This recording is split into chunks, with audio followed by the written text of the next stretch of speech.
네, 안녕하십니까. 오늘 2023년 12월 16일 토요일입니다. 밖에는 눈이 오고 비바람이 그친 다음에 이제 눈이 오는 이제 드디어 This is winter라고 보여주고 있는 겨울이 드디어 된 것 같습니다. 그동안 따뜻했었는데 그래도 이런 상황에서 저희 계좌는 따뜻하길 빌고 저희 계좌는 SK 하이닉스처럼 신고가를 쭉쭉 달릴 수 있을 변화를 좀 기대하면서 Hello everyone으로 시작하는 저희 12월 두 번째 주 찐 시황입니다. 네, 날이 춥기 때문에 이불 밖은 위험해란 주말이 될 것 같습니다. 꼭 따뜻하게 지내셨으면 좋겠고요. 그리고 특히 감기 조심하시고, 이럴 때는 보온이 최고입니다. 그래서 이런 날 이렇게 침대에서 아니면 침대 밑에 전기 배트 뜨뜻하게 깔아 놓으시고, 그리고 또 옆에 귤 한 7, 8개 까드시면서 주식 공부 하셔야겠죠. 찐시황 얘기 들으시면 마음도 푸근해지고 계좌도 푸근해질 수 있는 전략들이 쭉쭉 나오지 않을까라는 쪽의 마음을 가져가면서 저희는 일단 시작을 하도록 하겠습니다. 일단 끝난 미국 증시 한번 잠깐 볼까요? 미국 증시는 일단 뭐 그랬습니다. 그렇게 크게 반응하는 것도 없고, 그래서 지금 다우는 0.15% 신고가네요. S&P 지수 0.1% 하락, 나스닥 지수 0.35% 상승. 여기서 딱 보게 되면 어떤 변화가, 또 러셀은 안 나왔는데 러셀 2000은 살짝 조정.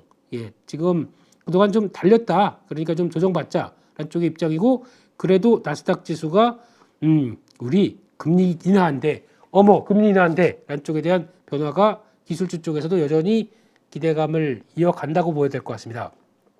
그런데 시장에서는 반응들이, 연준이 좀 마음이 급해졌어요. 무슨 얘기냐면, 연준 의장이 딱 하고 또 금리 인하에 대한 시사와 함께 통화 정책 변한다는 걸 딱 던져다 보니까, 이제 또 그렇죠. 큰형님은 딱 얘기를 하고 뒤에서 했으니까 정리 좀 해라고 하면서 딱 나가면서, 아니 형님이 그렇게 얘기를 하고 뭘 어쩌라고, 진행시켜 그러면서 약간 경고의 목소리가 나오기 시작합니다. 그게 무슨 얘기냐면, 일단 존 윌리엄스 뉴욕 연방준비은행 총재, 멋진 분이시죠. 잘 모르겠습니다, 누군지는. 근데 여기서 딱 보면 현재 연준 논의 주제가 금리 인하가 아니다라고 진화를 하고 나서기 시작합니다. 시장이 또 오버할까봐, 시장이 또 막 기대감을 키울까봐 바로 소방수 역할을 하는 거죠. 그래서 발언을 진화하고 나왔다라는 부분도 특이하다. 보면 앞으로 그러면 연준의 행태는 어떨 것이냐. 연준 의장이 큰 그림 보여주고, 그들이 17명 위원 중에서 15명이 다 금리 인하한다라고 찍어놓고, 또 이게 뭔 소리입니까? 앞에서 한 얘기 다르고 뒤에서 하는 얘기 다르고, 약간 가면 쓰고 하는 것도 하여튼간 그렇습니다. 그래서 지금은 결론은, 앞으로 뉘앙스는 연준의 정책은 이제 금리 인하 쪽으로 간다라고 하지만 시장에서는 너무 기대감을 키우지 않게 또 막 욕을 할 것 같습니다. 그 다음에 위원들 나와서 아니다. 이거 연준 의장이 너무 좀 깊이 들어간 거고, 우리는 하긴 하겠지만 그 정도로 시장이 생각하는 거 그거 아니야. 좀 이런 쪽으로 발언을 많이 할 겁니다. 그에 따른 시장 반응도 체크를 해야 되겠지만, 일단 지금 시장이 보는 거 한번 생각해 볼게요. 지금 나오고 있는 변화를 보게 되면, 금리 선물 시장 반영된 수준까지 본다. 내년 3월에 첫 금리 인하 할 것이다. 그리고 또 6회 가량의 금리 인하를 기대한다. 그러면은 이거 벌써 뭡니까? 1.5% 정도는 2.5 곱하기 0.25 곱하기 6, 6, 22, 5, 6, 30 맞죠? 1.5%는 인하할 것이다. 그러면 지금 5.5에서 4%까지는 바로 빠르게 내려올 것이다 라고 시장은 생각하고 있는 겁니다. 그러면은 내년 말까지 기준금리 인하는 3.7에서 4.0, 와우, 벌써 6번을 인하할 거고로 기대하고 있고, 연준 위원들은 기껏 제시한 게 3회였는데 빨리 인하할 거야. 약간 간극이 벌어지기 시작합니다. 이런 부분들. 그러면 이게 이제 어디에서도 나오느냐? 조금 이따 보시면 아시겠지만 10년물 국채금리부터 달러도 영향을 받겠죠. 그리고 금리에도 영향을 받을 것 같고, 이런 모든 부분들이 시장이 생각하는 것대로 먼저 빠지는. 그러니까 지금 10년물도 지금 4%가 붕괴돼서 뭐 3.8대 여기서 왔다 갔다 하지 않습니까? 이렇게 되면은 3.9대 왔다 갔다 하다 보니까 이런 것도 간극이 있다는 얘기죠. 물론 10년물이다 보니까 훨씬 더 긴 거였기 때문에 이게 즉각적으로 시장의 심리를 반영하느냐 아닐 수도 있습니다. 근데 2년물이 뭐 아니면 또 1년물이 이렇게 더 반영을 한다고 하더라도 지금 같이 연동돼서 움직이는데 10년물짜리가 벌써 4%대 밑까지 훅 내려왔다. 이거는 약간 시장이 오버할 수도 있다는 내용들을 담고 있겠죠. 이게 조금 경계를 해야 될 부분들이고, 만약에 여기서 10년물이 더 하락을 키워서 조금 이따가 보셔서 아시겠지만은 한 뭐 3.8, 3.75 여기까지 만약에 쭉 내려간다. 지금부터 10년물 금리가 가파르게 하락하는 것은 악재입니다. 죄송하지만 호재가 아닙니다. 네, 이거는 악재란 얘기는, 그러면 10년물이 반영하는 게 경기지 않습니까? 그러면 경기가 미국 경제에서 앞으로 빠르게 식을 거야. 경기 하드랜딩을 의미할 수도 있어요. 그러니까 경기에 충격이 나올 것이다라는 걸 의미하다 보니까 그렇게 해석할 수가 있거든요. 10년물이 생각보다 많이 빠지게 되면 그에 따른 변화가 나올 수 있기 때문에 이거는 지금 시장에서 이제 금리 인하 시즌으로 들어옵니다. 그러면 이게 저희가 얘기하는, 지금까지는 이게 아니라 bad is good이었죠. 예, 안 좋은 거에 좋은 걸로 해석하는. 그래서 안 좋은 지표가 나오면 그래 이제 됐어. 연준이 금리 못 올릴 거야. 아니면 금리 인하 할 거야. 라는 쪽으로 해석했던 부분들이 이제 금리 인하 시즌 쪽으로 이렇게 다가오기 시작하게 되면 이제 어차피 연준은 금리를 내릴 걸로 바라보고 있는데, 거기서 그래도 그나마 좀 경제 지표나 모든 지표들이 bad is good으로 받아들일까요? 이렇게 안 좋은 지표니까 금리를 연준이 빨리 인하할 거야 라고 생각할까요? 아니면 이거 생각보다 안 좋은 지표가 나오는데 이걸 가지고 시장이 경기에 대해서 우려를 좀 심각하게 하는 거 아니야? 라고 하게 되면 bad is bad로 반영할까요? 이게 어떤 게 좋을까요? 이런 걸 봤을 때 지금은 bad is bad, good is good으로 나가는 현상이 나오는 게 맞지 않을까라고 생각하고 있습니다. 그러면 그나마 지금부터는 이제 금리는 이제 앞으로 인하할 걸로 바라보고 있는데, 좋은 지표, 그러니까 이거를 잘 견딜 만한 그래도 양호한 지표들이 나와줘야, 그래도 금리는 인하하는 과정이지만 서서히 어떤 소프트 랜딩 쪽으로, 경기가 연착륙 쪽으로 가는 변화가 나오는 게 지금의 가장 최선의 시나리오가 아닐까. 그러면 만약에 여기서 지금 경기가 위축이 심하고 안 되겠다, 연준이 금리를 빨리 내리겠어 라고 하는 부분들이 과연 시장에 좋을까요? 여기서는 금리를 안 봅니다. 여기서는 경기의 심각한 위축을 바라보면서 시장이 타격을 받을 수가 있습니다. 요거 지금 말씀드렸던 이렇게 될 수 있고 저렇게 될 수 있고 이렇게 될 수 있고 꼬였네요. 예. 이렇게 되는 과정들이 시장에서 앞으로 해석에 따라서 어떤 방향을 가느냐, 그러니까 경기 보고 금리 보고 연준 눈치 보고 삼각도에서 여러 가지 눈치를 보다 보니까, 그러면 이런 과정이 내년으로 넘어갑니다. 시장이 어떻게 될까요? 내년 시장 전망이요? 저보고 2024 시장 전망을 하라라고 하게 되면 저는 모르겠습니다라고 할 것 같습니다. 잘 모르겠고요.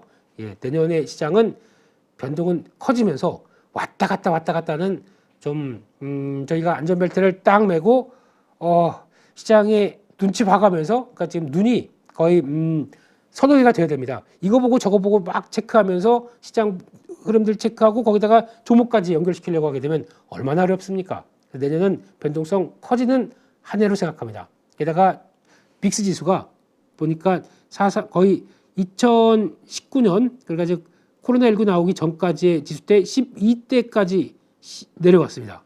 이렇다는 얘기는 변동성은 쫙 줄었고, 그런데 이거는 변동성이 줄은 게 좋은 요인은 아니에요.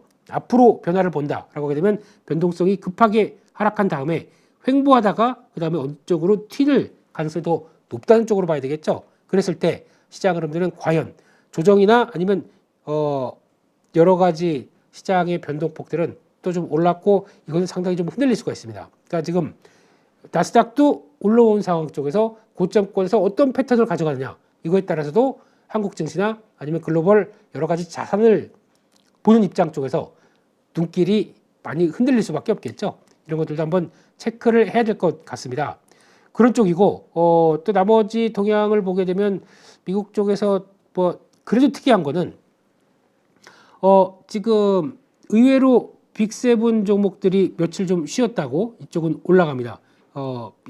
빅테크 기업들이 올라가고, 약간 또 그동안 강했던 중소형 쪽이 차익 매물을 받고 밀리고, 좀 특이한 현상이죠. 그런 쪽에서 아마존이 제일 많이 아마존, 엔비디아, 마이크로소프트, 알파벳 0.5. 그런데 이런 쪽의 흐름들이 거의 다 상승권으로 가져가는데 나머지 종목들은 조금 또 위축됐죠. 그러다 보니까 나스닥이 강했지만 나머지 종목의 변화는 생각보다 그렇게 크지 않았다라고 봐야 될 것 같습니다.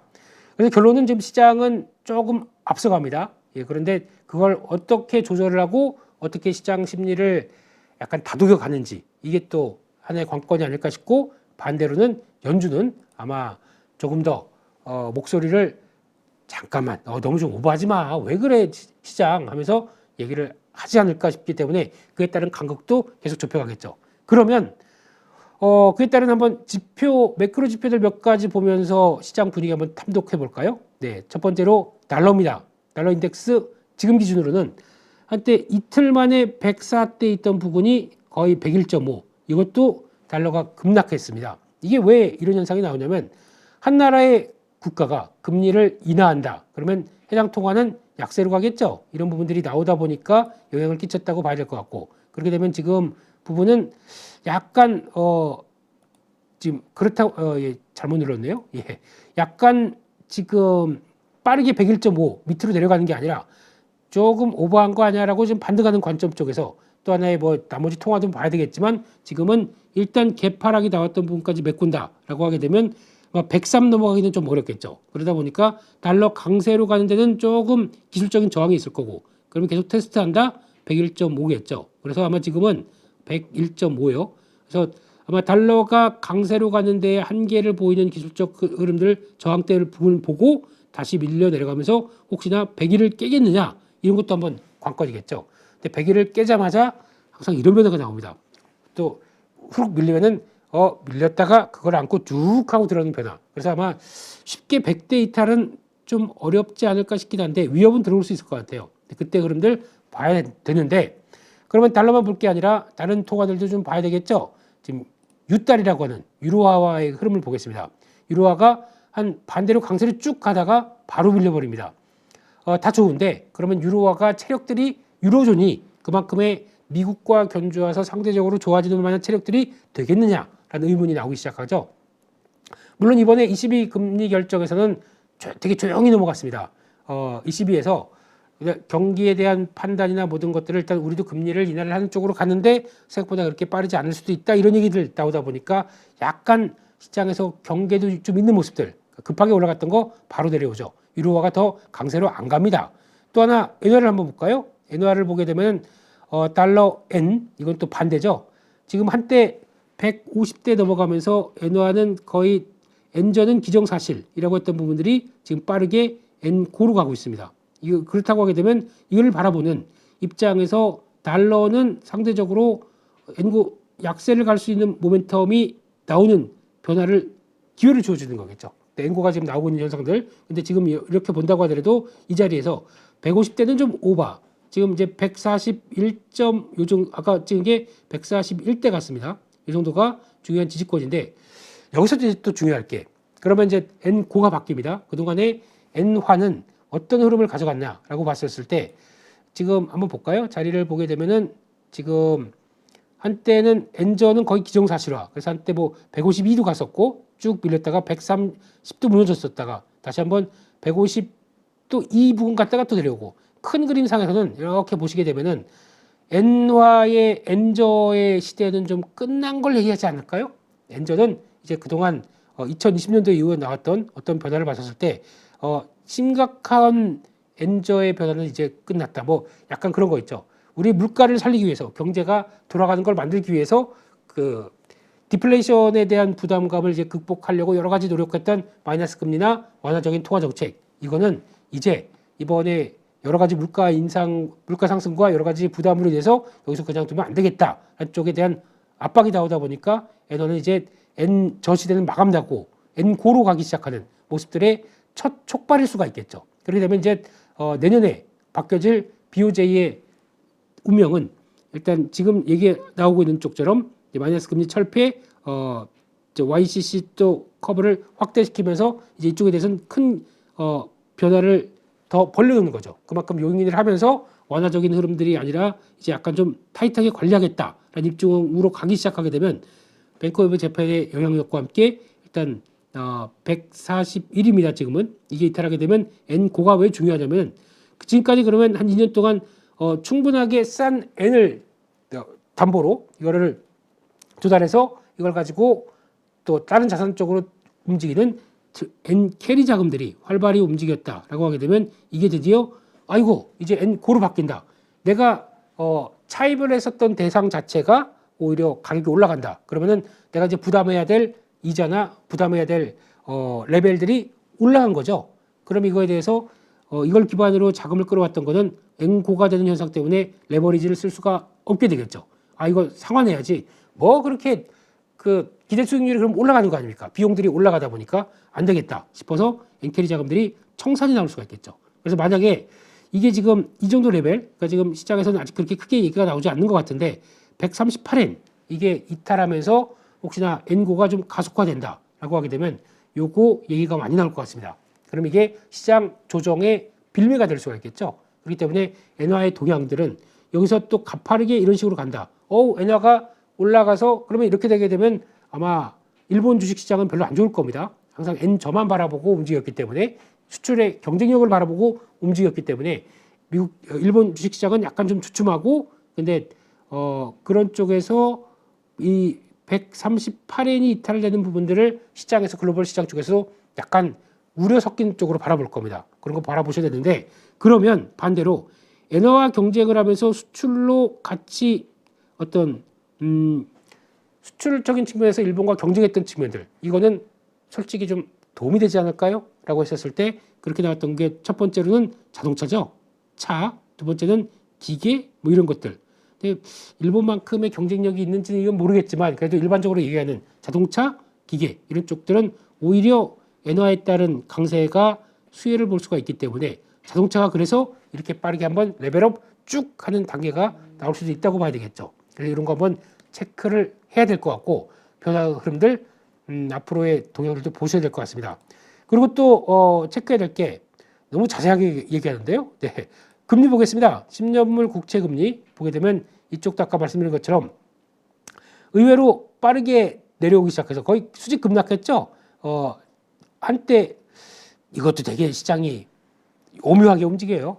채권 하시는 분들 참 반대 포지션 가져가게 되면 채권은 작은 베이시스 포인트 가지고도 BP 가지고도 왔다 갔다 했던 측면들인데 아니 앞에 단위들이 4에서 5에서 4로 여기서도 또 5월 달에 3.5에서 5로 그러니까 이게 작 5월 달부터 9월 달이니까 4개월 만에 지금 1.5가 올라간 거죠.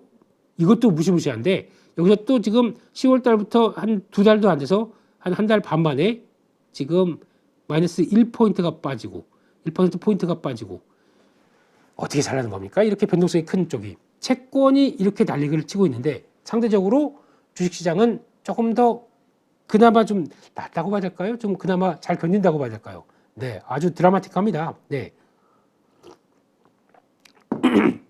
사례 들릴 뻔했어요. 예. 그래서 일단 이런 상황 쪽에서 나오는 부분들을 생각했을 때는 금리가 아까 말씀드린 것처럼 빠르게 내려오는 것도 일단 주식시장엔 호재로 작용했는데 지금부터는 또 그게 아닐 수가 있습니다. 앞서 말씀드렸던 것처럼 여기서 이제 여기 저항권을 한번 볼까요? 지금 지지권이죠. 네, 지지권을 보게 되면 딱 이 자리 3.85입니다. 그러니까 요거를 만약에 이탈해서 이게 가속화해서 하락을 가속화시킨다. 이거는 제가 보기에는 시장이 좀 오버하는 것 같습니다. 오버하는 것 같아서 지금 3.7 결론적으로는 지금 자리에서 3.85에서 3.72 관통해서 밑으로 떡 내려가기 시작한다. 금리나 앞으로 빠르게 할 거야. 지금 시장은 벌써 6번, 연준은 3번 이러고 있는 상황 쪽에서 그걸 반영하면서 오히려 좀 오버하는 플레이가 여기까지 쭉 내려간다. 이거 시장에서 좋은 현상 아닙니다. 시장에서도 지난번에 말씀드렸듯이 가파르게 금리가 하락하거나 가파르게 올라가거나 이런 모든 현상들이 다 지금 시장에서는 불편하게 받아들일 수밖에 없는 변동성을 키우는 요인이라고 봐야 되겠죠. 이게 또 급하게 내려온다. 와, 금리가 내려갔기 때문에 주식시장 앞으로 올라가야 돼라고 해석할까요? 보세요. 그렇게 안 나옵니다. 오히려 시장은 잠깐만. 아까 말씀드렸듯이 이거 좀 너무 오버하는 거 아니냐는 경계감이 커질 거고, 첫 번째는 경계감, 두 번째는 아니 이럴 정도로 주식시장 그 경기가 안 좋을까라고 하는 부담감, 이런 게 나오기 시작하다 보면 이것도 애매하죠. 근데 또 연준 입장은 변한 게 없고, 거기다가 경기는 내년 뚜껑을 열어봐야 되는데 시장은 또 금리 인하 많이 할 거야 이러고 있고, 시장 심리와 또 실물과 연준과 요 세 개 이런 것들 다 복합적으로 되다 보니까 시장이 어떻게 될까요? 요동을 칠 수도 있습니다. 요동이라는 얘기는 뭐 쭉쭉 밀린다, 쭉쭉 간다 이게 아니라 왔다가 고점이 지다 보니까 밀렸다 올라갔다 밀렸다 올라갔다 요 일주일 사이에 만약에 한 3% 주간 단위로 한 3% 이상씩 올랐다 내렸다를 반복해 보세요. 멘탈 나갑니다. 네, 그럼 내려갔을 때는 잠깐만 이거 시장 밀리는 거 아니야? 라고 해서 비중을 줄였는데 그 다음날 보니까 그대로 다시 올랐어요. 아, 줄인 거 다시 쫓아가야 되나? 쫓아갑니다. 그 다음날 또 밀립니다. 뭐야, 나랑 장난하자는 거야? 아, 그래도 또 원칙상 줄여야 될 거 아닙니까? 근데 그 다음날 또 올라가 버려요. 그 다음부터는 왔다 갔다 세 번에 반대 포지션만 타버리잖아요. 계좌가 어떻게 될까요? 물론 종목은 그 중심으로 포트폴리오는 유지가 된다고 하더라도 비중을 좀 줄였다 늘렸다를 하시는 분들 같은 경우는 물론 또 종목을 만약에 그냥 샀다 팔았다를 역방향으로 세 번만 해보세요. 그 심정 아시죠? 그게 뭔가 이렇게 끌어올라서 이걸 분출을 어디다 할 수도 없는데 왠지 화가 났는데 거기다 누구 하나만 걸려라 이런 느낌들. 예, 이런 게 차오르면서 동공은 계속 지진돼 있고 뭐가 어떻게 변할지는 모르겠고 이런 불안감의 심리도 나올 수가 있는 상황이기 때문에 그런 것도 경계는 해야 되겠죠. 그래서 이제 금리 인하 시기가 되다 보니까 모든 게 좋아라고 편안하게 가면 모르겠는데 시장은 또 그게 아니라 먼저 앞서가는 경향들이 항상 있기 때문에 그걸 가지고 시장이 어떤 식으로 또 다독이고 어떤 식으로 소화하고 하는 과정들 중요하기 때문에 지금은 흐름들은 그러니까 큰 그림은 금리 인하로 갑니다. 가는데 먼저 오버하느냐 아니냐에 따라서 이런 지표들 흐름들 같이 체크하고 보시는 게 맞을 것 같다라는 쪽에서 환율과 금리 살펴봤습니다. 그리고 세 번째는 그러면 상품 시장 일단 그거죠. 금리 인하를 한다. 유동성이 살아납니다. 달러가 약세로 갑니다. 이런 쪽으로 봤을 때 가장 또 상품 시장의 끝판왕 유가는 어떻게 될까요? 그러다 보니까 유가가 지금 오히려 지금 한 70달러대 밑에 있던 게 반전하려고 나오죠. 일단 근데 아직까지 공급과 수요와 공급 쪽에서 봤을 때는 공급은 지금 오페크 플러스가 그나마 감산입니다. 감산이라고 하더라도 나중에 뚜껑 딱 열고 봤더니 지들끼리 계속 내보내고 있었어요. 그러니까 거의 죄수의 딜레마 같은 느낌이죠. 그래서 이런 쪽으로 나오고 있고 거기다 보니까 유가가 이렇게 높은데 뭐 하고 있어? 하면서 북미, 캐나다, 미국 이쪽에서는 계속 공급을 늘립니다. 그러다 보니까 감산하는 효과가 아니 뭐야 기껏 우리가 재정을 감소하고도 감산하려고 하는데 보니까 저 북미 쪽에서는 아싸 이러면서 막 계속 하고 있습니다. 이게 안 맞는 거죠. 오페크 플러스가 또 아닙니다. 북미는. 그러면 그건 너희들이 해. 우리는 알아서 그냥 할 테니까.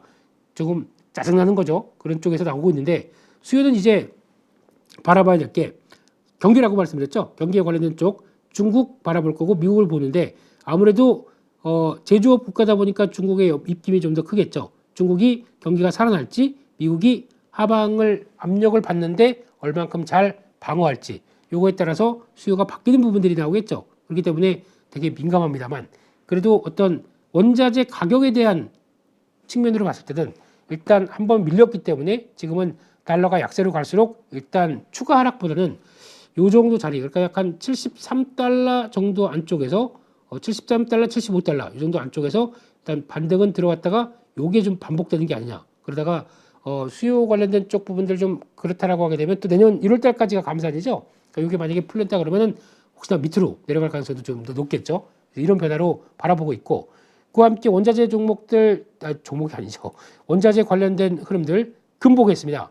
금은 또 최고가를 향해서 쭉 최고가는 여기가 좀 오버했었고 다시 2080, 2100 얼마입니까? 2100 주문 실수 아닌가요? 이거는요. 네, 이 정도까지 한번 나왔었는데 지금 기조로 보게 되면 다시 한번 2000달러 밑으로 쭉 갔다가 다시 돌아오는 과정들. 근데 변동이 크다고 하더라도 지금 부분은 달러 약해지고 달러 위치가 그 가치가 좀 소멸되면서 나오는 변화라고 하게 되면 금이 부각을 받는 현상이라고 해석하는데 그러면 요즘 또 보니까 가격이 올라가게 되면 기사가 막 나옵니다. 그리고 또 지금부터 와 금테크 다시 해야 되는 거 아니야? 또 이거 막 쏟아지기 시작하겠죠. 금 투자 해보셨습니까? 네, 금 투자에 대한 흐름은 목표 수익률을 크게 가져가면 안 되더라고요. 한번 해봤습니다.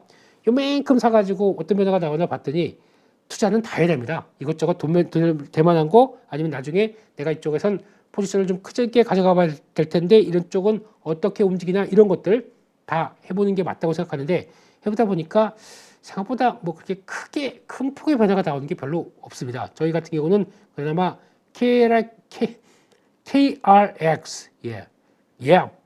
금 시장이 있기 때문에 생각보다 접근하기가 쉽습니다. 근데 그걸 통해서 한다고 하더라도 지금 결론은 가격은 일단 달러의 흐름에 따라서 바뀌겠죠. 그래서 움직인 다음이 나온다고 하더라도 지금 관점은 요 관계 2080달러 여기죠. 여기가 생각보다 그렇게 만만한 가격은 아닌 것 같습니다. 그래서 여기는 일단 저항. 근데 지금 2000달러 밑쯤에는 언제든지 돌아올 것 같아요. 특히 단 달러가 아까 보셨듯이 저항대를 103대를 돌파해서 안착하게 되면 이것도 힘 빠질 것 같아요. 그렇기 때문에 그런 것과 연동돼서 봐야 되겠죠. 근데 중요한 거는 달러 약하면 반영을 한다라는 흐름들은 체크하셔야 될 것 같고 구리입니다. 의외로 구리가 안 구려요. 예, 구리지 않습니다. 예, 그래서 지금 구리가 한번 기준으로 예전 흐름들과 같이 한번 볼게요. 구리에 대한 중요한 변화는 4달러가 상당히 의미가 있었습니다. 네, 여기가 어떤 변화냐면 요 정도 자리쯤에서 한때 2023년 초반도 그렇고 버티려고 했던 가격들인데 지금은 이게 이탈하다 보니까 요 기준으로 저항으로 바뀌었습니다. 밑에 있다 보니까 저항 위로 가야 이제 지지권이 되겠죠. 바뀌다 보니까 한 번도 여기 올라온 적이 없습니다. 이번 기회를 통해서 이게 기준선인 것 같아요. 이쪽으로 올라오느냐 마느냐에 따라서 변화가 될 텐데 지금 흐름 보게 되면 4달러 돌파에 대한 의지가 살짝 보이긴 해요. 그러니까 왜냐면 여기서 돌리면서 최근에 올라오는 거 보게 되면 그래도 원자재 수요 유동성 늘어나면서 수요와 원자재에 대한 환경들이 나쁘지 않다라고 하게 되면 올라올 텐데 근데 여기다가 계속 충격을 받거나 타격을 주는 거는 뭘까요? 예, 경기 관련된 지표들이겠죠. 중국 쪽이요. 그래서 일단 반등 시도에서 4달러대 부분을 잘 보시고 만약에 이게 이 정도까지 들어왔다. 시장에서 또 움직이는 섹터 아시죠? 원자재 관련된 또 알루미늄 관련주 또 동 관련주 뭐 아시지 않습니까? 뭐 이구 산업 뭐 서원 이런 것들부터 무슨 알루미늄 남선 알루미늄은 아닙니다. 이건 보니까 예 그분 관련주라면서요. 네 그 야당의 또 그분 얘기를 못 드리겠네요. 이낙연 관련주 뭐 이런 식으로 나온 것 같아서 그거는 해당되는 건 아닌 것 같고요. 이런 쪽으로 바라보고 있고 그러면 이게 중국의 수요 기반에 따라서 원자재 가격들이 올라올 것이냐 이거 한번 잠깐 볼까요? 이걸 봤을 때 가장 또 많이 체크하는 것 중에 하나가 중국의 그러면 실물적인 상하이 철강 선물입니다. 그 전까지는 중국 돌아갈 것 같아 기분이 좋다가 잠깐만 선물 전고점 딱 찍고 밀립니다.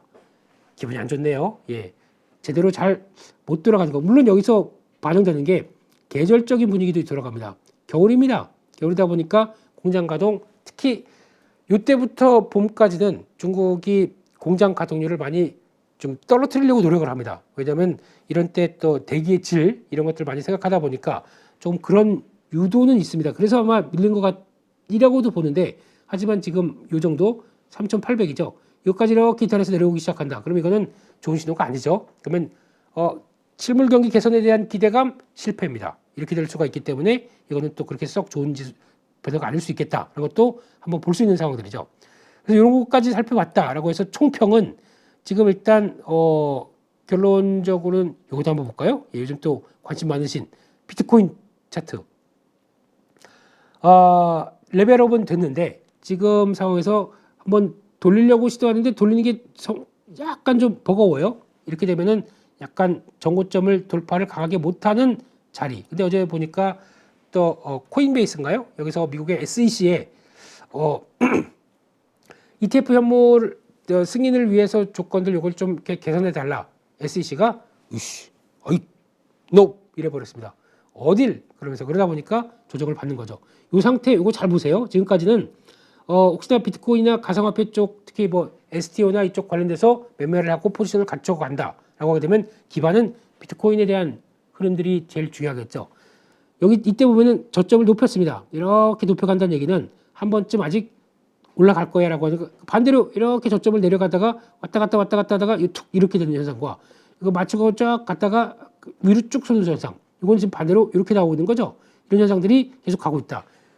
저점이 높아지고 있어요. 이런 현상들 최근에 조정을 한번 툭 받았습니다. 근데 저점이 높아가는 현상들이 나오기 시작한다. 그러면 이거 아직 끝난 거 아니겠죠. 근데 최근에 이게 주말 사이에 어떤 요거를 훼손하느냐, 결론은 지금 잠깐 볼까요? 그러면 비트코인에 대한 변화와 흐름을 본다. 그러면은 딱 요 자리 41,500 이거 이탈한다. 그러면은 추세 고점 실패입니다. 요 정도겠죠. 그러면 실패로 이렇게 내려와서 4만 원대 초반 요거 이탈할 수 있는 변화가 나올 겁니다. 그러면 저라면은 지금 저는 비트코인 뭐 이때 플레이 여름부터 해서 좀 괜찮았어요. 괜찮았고 근데 이때 거의 다 정리를 하고 지금 그때도 뭐 싸게 정리를 털린 거죠. 예, 털린 거죠. 이 정도 여기까지 이렇게 올라오는 거 보고 아이고 배야 이런 느낌. 근데 보초병 수준밖에 없습니다. 근데 이런 상황에서 만약에 이 정도까지 38,000원까지 들어온다 그러면 이때부터는 또 늘려가야 되겠죠. 그런 자리를 보시면서 흐름을 갖춰 가는데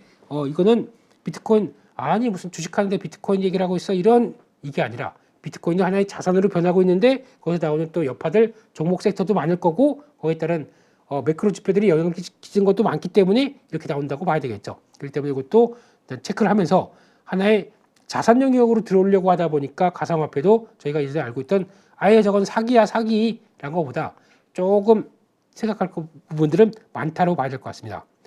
그래서 거기까지 말씀드렸고요. 그래서 결론적으로는 오늘 바라봐야 할 부분은 금리가 인하한다고 하다 보니까 나오는 성장주에 대한 관심들 조금씩 높아가는 것 같은데 하지만 이쪽들이 다 뭐 직접적으로 와 이게 그러면 지금부터 시작해서 고 하는 게 아니라 중구난방 쪽으로 또 이때 이런 섹터 강하고 이때 이런 sek터 강하고 지난주 금요일만 볼까요?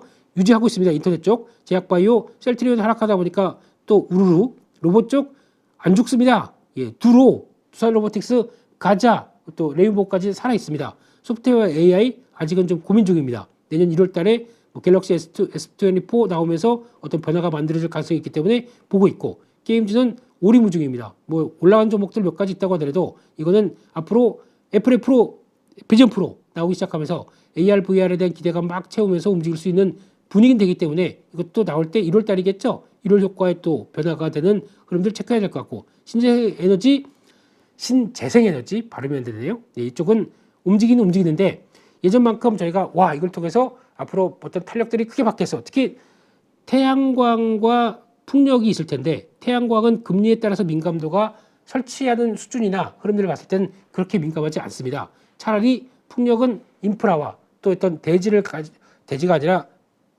위치죠. 위치가 생각보다 태양광보다 조금 더 인프라를 구축하기 위한 비용들이 더 초기에 많이 들어가기 때문에 금리의 민감도는 이게 더 크겠죠. 상대적으로는 금리 인하했을 때는 풍력이 더 관심 있게 보는 게 맞는데 중요한 거는 이거는 그냥 되는 게 아니라 정부 정책도 있을 거고 우리 의지가 있어야 되겠죠. 이런 것도 되는데 또 하나 중요한 거는 내년 트럼프 대통령 당선됐을 때 약간 또 변동성은 크게 만들 수가 있겠죠. 지금은 설치하는데 앞으로 장기적인 전망들이 정책적인 변화 때문에 막혀버렸다. 그럼 이것도 밸류가 꺾어지는 요인들이 될 수 있다 보니까 일단은 뭐 내년까지는 상반기 아니면 뭐 분위기가 이어진다고 하더라도 제한 요인들 위로 막고 있는 요인들도 많다 보니까 이것도 생각하셔야 될 것 같고 2차전지는 뭐 일단 다른 거 필요 없습니다. 일단 리튬 가격과 앨범알 두 가지 계속 강조드리는데 앨범알이 살아납니다. 그러다 보니까 아예 그 생각이 들더라고요. 아니 이걸 보고 있는 게 아니라 그냥 앨범알 플레이를 해야 되겠네 라고 하는 경향도 나오면서 의외로 개인적으로는 뭐 괜찮은데 이거 한번 볼까요? 앨범알 말씀드리면서 지금 2차전지랑 밀접한 흐름이 나오고 있는데 일단 2차전지에 대해서는 이거 연동이 안 되는 게 지금은 2차전지 종목들은 올해 많이 올랐기 때문에 대주주 양도세에 대한 흐름들의 영향을 받고 있어서 위축이 되고 있는 거죠. 요거는 아마 이번 주만 잘 버텨서 크게 흔들리지만 마라. 그러면 나머지 추세 전환을 따라가 줄게. 라는 쪽으로 보시는데 중요한 거는 이렇게 나왔던 추세 전환 이제 돌파했습니다. 그럼 지금부터는 추세가 전환되고 조정을 받을 텐데 조정을 받는 게 이 부분 한 135, 136입니다. 그러니까 딱 앨범알 135달러가 지키면서 이 라인들을 지켜줘야 되겠죠. 가다가 조정받고 크게 안 밀린다 그러면 그때부터 이게 무지세입니다. 이게 나오는 게 진짜입니다. 이때는 국내 2차전지주들이 반영을 할 것 같아요. 반영을 하는데 이게 뭐가 가겠느냐라는 쪽들 이것도 한번 체크를 해보시는데 제 개인적으로는 제가 뭐 양극재, 음극재 뭐 이런 또 소재 쪽이 있을 거고 뭐 장비 있을 거고 뭐 여러 가지가 있겠습니다만 종목으로 봐야 될 것 같아요. 지난주 제가 작년 2022년이었죠. 2022년 10월 달에 한경 그 뭐죠? 무슨 그 환경 전문가들 아닌데 거기 제가 끼어가가지고 내년을 바라보면서 사야 될 종목 딱 하나 에코프로 말씀드린 것처럼 이번에는 딱 하나 생각나는 종목이 있습니다. 그것도 이렇게 관련돼서 오히려 그런 쪽들이 더 없던 부분들이 갑자기 또 성장하는 쪽. 그러니까 지금 시장에서 바라보는 거는 어차피 2차 전지 배터리 기술은 개선됩니다. 좋아질 겁니다. 그리고 또 기술은 다 각축전으로 벌어질 텐데 거기에서 새롭게 생성되는 분야 이런 것들이 강할 겁니다. 근데 뭐 저희가 얘기하는 뭐 정보체라든가 뭐 리튬 메탈 아니면 나트륨 배터리 이런 쪽에 대한 분위기는 너무 좀 큰 것들을 갖다 오다 보니 좀 멀리 있는 것들을 갖고 오다 보니까 조금 아직은 잘 모르겠어요.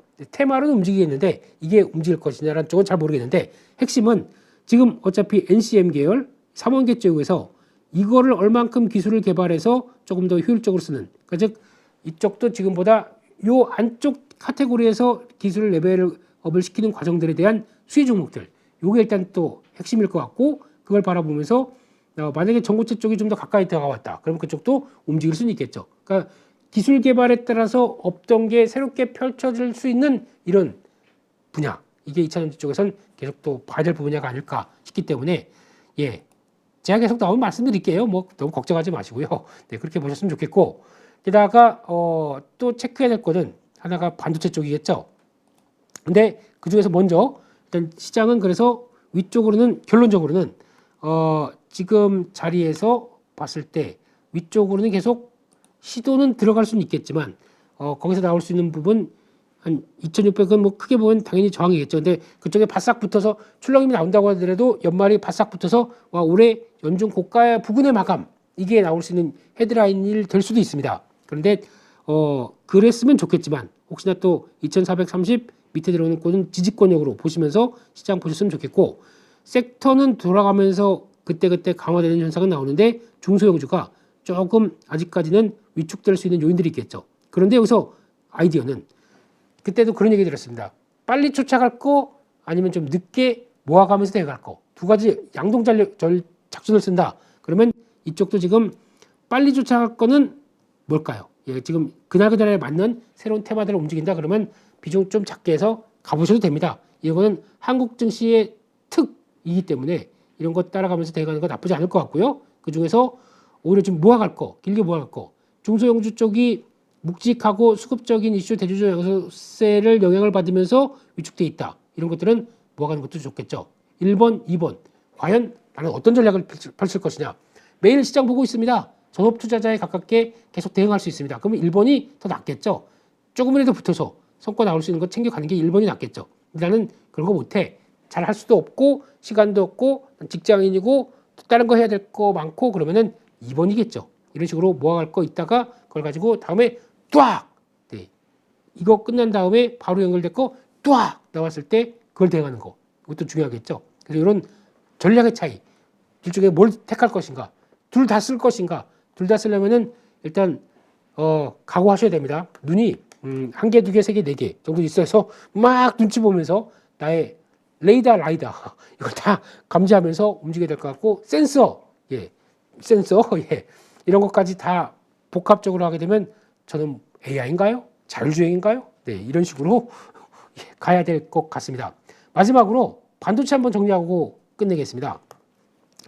반도체 업황 전망을 보게 되면 글로벌 반도체 매출에 대한 전망입니다. 이 부분 체크를 하셔야 될 부분들이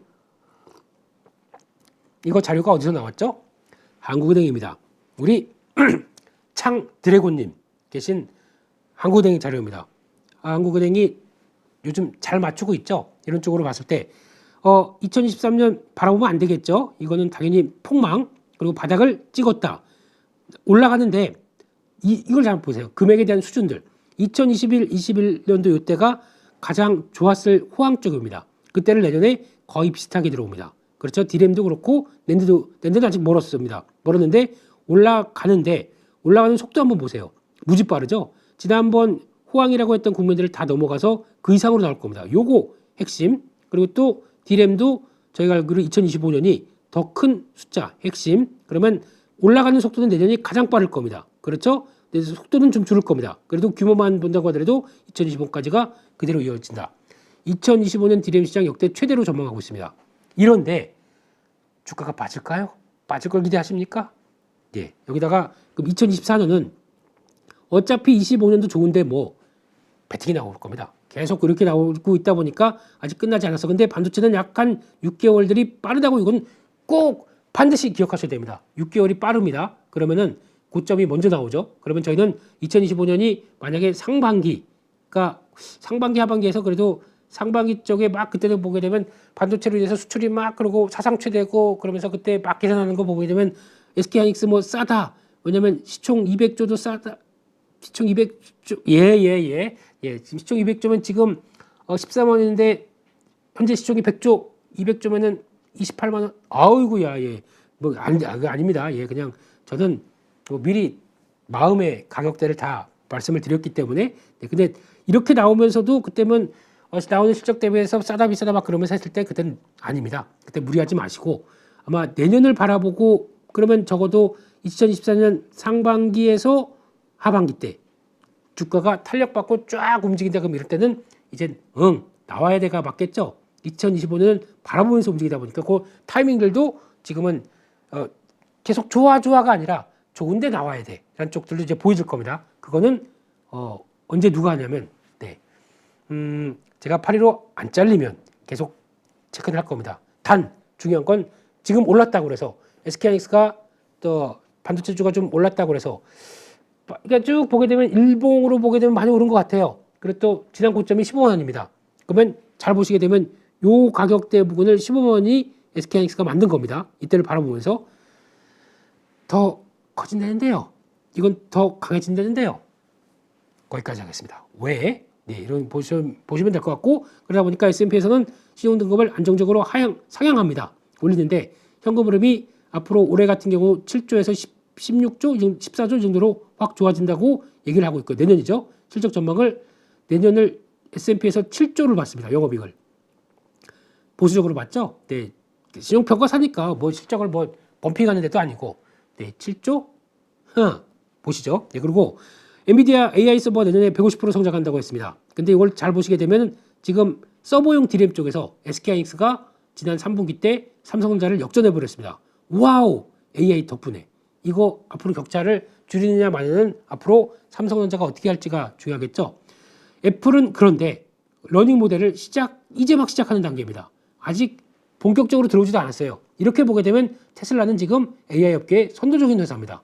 그러니까 테슬라를 지금 저희가 전기차 회사로 알고 있으면서 거기다 뭐 이번에 몇 대 팔렸는지 이거 가지고 막 계산을 하고 있는데 그거보다 은근히 AI 쪽에서 선도적인 위치, 그러니까 운영과 저희가 오픈 AI만 보고 있잖아요.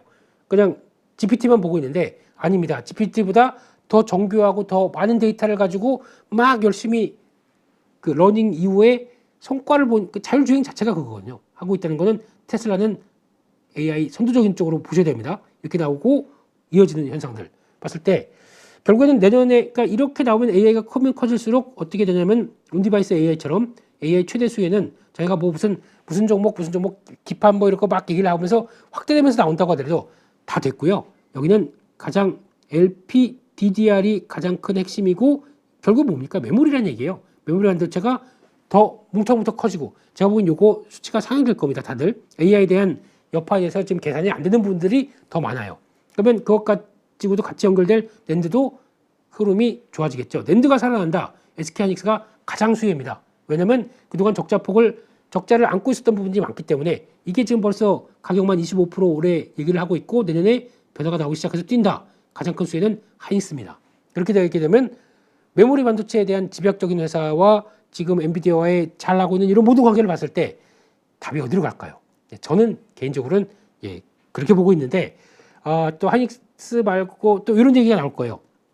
조금 있다가 보았더니 HBM이 드디어 삼성전자 쪽으로 들어가기 시작해서 그러니까 HBM도 엔비디아로 납품하기 시작한다라고 해서 와 드디어 삼성전자가 일냈습니다. 그리고 삼성전자 급등, SK하이닉스 폭락 이런 식으로 또 해석하시는 분들이 있더라고요.